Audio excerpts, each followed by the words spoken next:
Subscribe کیجیے ہمارے channel نور رضا کو اور بیل آئیکن کو پریس کیجیے جس سے آپ کو ہماری نیو ویڈیو کی نوٹیفیکیشن ملتی رہے.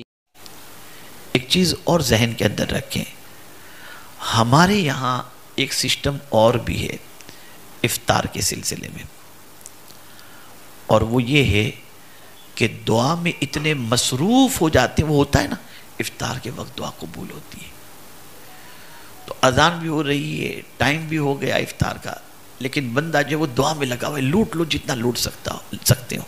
آقا کریم صلی اللہ علیہ وسلم نے ارشاد فرمایا اس وقت تک یہ قوم خیر پر رہے گی جب تک یہ قوم افطار میں جلدی کرے گی. جہاں وقت ہوا فوراً افطار کر لو، تاخیر مت کرو. یہ حضور صلی اللہ علیہ وسلم کا فرمان ہے. اب اگر کوئی شخص اپنی مرضی سے میں مانگ لوں تو حضور کے فرمان کے خلاف چل کر کے 1000 مانگ لو، کوئی فائدہ نہیں. فائدہ تو اس وقت ہے جب حضور صلی اللہ علیہ وسلم کے فرمان پر عمل کر کے تم اللہ کے بارگاہ مانگو.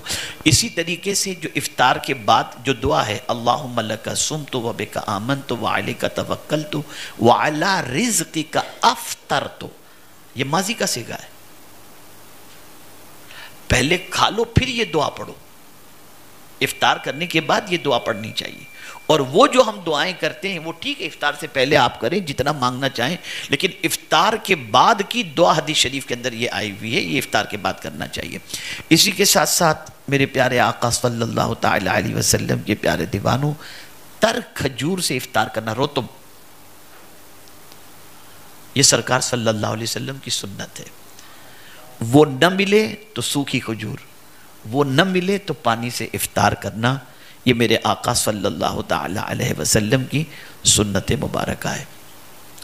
میرے پیارے آقا صلی اللہ تعالی علیہ وسلم کے پیارے دیوانوں، رسول گرامی وقار صلی اللہ علیہ وسلم ماہ رمضان میں ملازمین کے ساتھ، ایمپلوئی کے ساتھ اچھے سلوک کا حکم عطا فرمائے ہیں.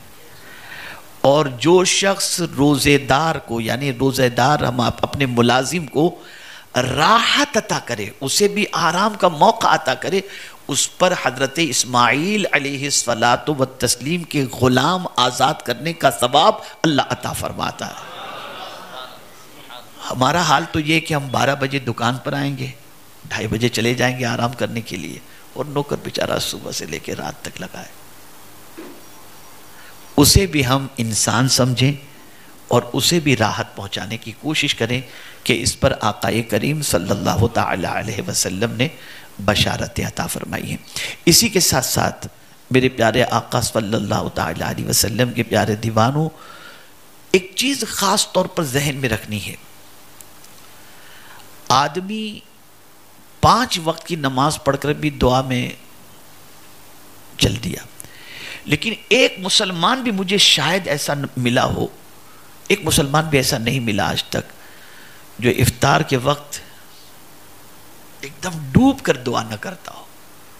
ہر آدمی افطار کے وقت ایسا مگن ہوتا ہے دعا میں، چاہے وہ دکان پر بیٹھا ہو، چاہے اسٹال پر بیٹھا ہو، چاہے مسجد میں بیٹھا ہو، ایک دم بالکل مگن ہو کر افطار کے وقت دعا کرتا ہے. مجھے حیرت ہوتی ہے کہ یہ بندہ 5 وقت کی نماز پڑھتا ہے تو ایسی دعا نہیں مانگتا جتنی افطار کے وقت. وجہ کیا ہے بھئی؟ حدیث شریف میں تو حضور صلی اللہ علیہ وسلم نے فرمایا فرض نماز کے بعد کی دعا اللہ قبول فرماتا ہے، اس کی بھی بشارت ہے. جمعہ کی نماز کے بعد کی دعا اللہ قبول فرماتا ہے، اس کی بشارت ہے. لیکن جو اس کی پوزیشن اور کیفیت افطار کے وقت دعا مانگنے کی ہوتی ہے، وہ کیفیت کسی وقت کی ہوتی ہی نہیں. چاہے عید ہو، ہاں روئے گا عرفات کے میدان میں، وہاں تھوڑا سا رو لیتا ہے، اور پھر باہر نکل کے پھر جیسے حج ختم ہوا پھر واپس ویسا جیسا تھا. کیا چل رہا ہے کیا نہیں چل رہا، اللہ ماشاءاللہ. تو سوال یہ پیدا ہوتا ہے کہ یہ کیفیت اس کی بنتی کیوں ہے؟ اس لیے کہ اس وقت اسے کانفیڈنس ہوتا ہے. اب کانفیڈنس کیا ہے؟ اس کو 100% یقین ہوتا ہے صبح صادق سے لے کر غروب آفتاب تک غلطی سے بھی میں نے ایک ڈراپ پانی اپنے حلق کے نیچے نہیں اتارا ہوں. اسے پورا کانفیڈنس ہوتا ہے ایک دانہ بھی میں حلق کے نیچے نہیں اتارا ہوں. اسے کانفیڈنس ہوتا ہے کہ میں اپنے بیوی سے قربت نہیں کیا ہوں. تو یہ جو اللہ کے فرمان پر 100% جو اس نے عمل کیا ہے نا، یہ کانفیڈنس اس کے لیے دعا کی کانفیڈنس کا ذریعہ بن جاتا ہے. اسے یقین ہوتا ہے جب میں نے یہ کیا ہے تو مجھے ملنا ہی چاہیے. تو میرا مولا بھی فرماتا ہے افطار کے وقت کی دعا کو اللہ قبول فرما لیتا، اس لیے کہ مولا جانتا ہے کہ بندہ پیور کر رہا ہے. اچھا پھر روزے کی جزا حضور صلی اللہ علیہ وسلم فرماتے کہ اللہ نے کیا فرمائی معلوم؟ ہر عبادت کا بدلہ رکھا گیا، 70 سے لے کر 700 تک، اور بعض جگہوں بعض عمل کا بے حساب. انما یوفی الصابرون اجرہم بغیر حساب. لیکن جب بات روزے کی آئی تو قربان جائیے میرے رب کی ارشاد پر. حدیث قدسی ہے، اللہ فرماتا ہے الصوم لی،